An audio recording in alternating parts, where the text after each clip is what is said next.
Okay, this is how I'm going to mount my fruit injector.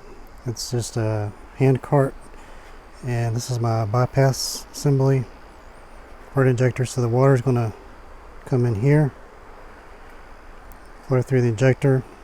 Feed tube is going to drop down into this 5-gallon bucket, and that'll be strapped to the hand cart. Then this will go out to my drip system. I got the idea from this is something that Knowles Greenhouse was selling as an add-on, and it was basically a hand cart with just like this, and they had a different reservoir, but I thought it was a good idea. It's like it can be easy to position and bring back inside when I need to. Anyway, I just want to show that. Hopefully we'll have that going very soon. This is my wick toad. I just showed a video on this, so I'm not going to a lot of detail, but Jamaican hot chocolate. And this is my ahi pineapple that's been in the air garden, and my air garden bounty actually died on me, and they sent me a new base and new hood, but I've just had the bowl sitting with an air pump, keeping the solution oxygenated. I think I'm going to take this out and clean it up and then use the air garden for something else. Fortunately, it was still under warranty, so I didn't have to pay for anything for the replacement parts, but yeah, it's actually starting to look a little better than it did before. So I started redoing my drip system. Last 2 years, the way I had it working was a little 1/4-inch barb tee that would go out to a drip emitter, and they were spaced. This is one I had in between, but they were spaced 18 inches apart. But it was really too close. The plants didn't have enough room, so I started making a new one. And this is the one I'm working on, but it's I've got them spaced 36 inches apart, and so it goes to a T and a 24-inch piece of 1/4-inch tube to another T, and then two 12-inch tubes, each with a drip emitter. And these are the 1/2 gallon per hour emitters. So I think the benefit of doing it this way is it'll give a better coverage for the plants, and also it'll provide some redundancy in case one of them clogs up or whatever.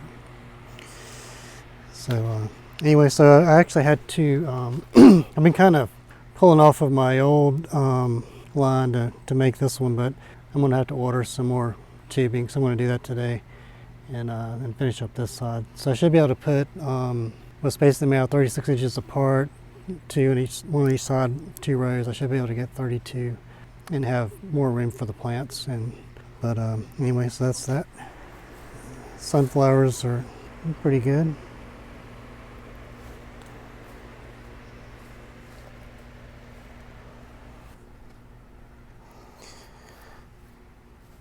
Can't wait to see these when they get big. And these are the plants that are going to go on the drip system. I'm in the process of hardening them off now. Some of these will actually, this was probably, I'm not sure, this is a blue Christmas. I might actually keep it inside, just in case I want to put it out. Right here, this Tianjin. Some of them don't look too great, and some look really good.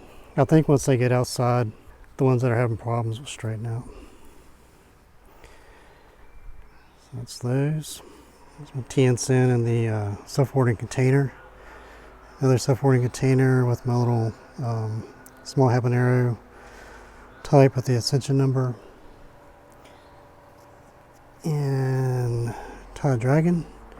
Get a lot of new growth on this. It's looking really good. Chiltepin. Herbs still down here. And these are my Cardi scorpions. And this one's in the wick bucket. It's actually putting out a bunch of pods.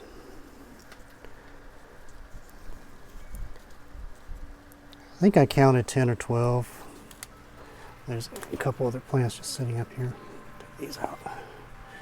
I noticed with the, I don't know if it's because of the wick bucket, but it seems like it's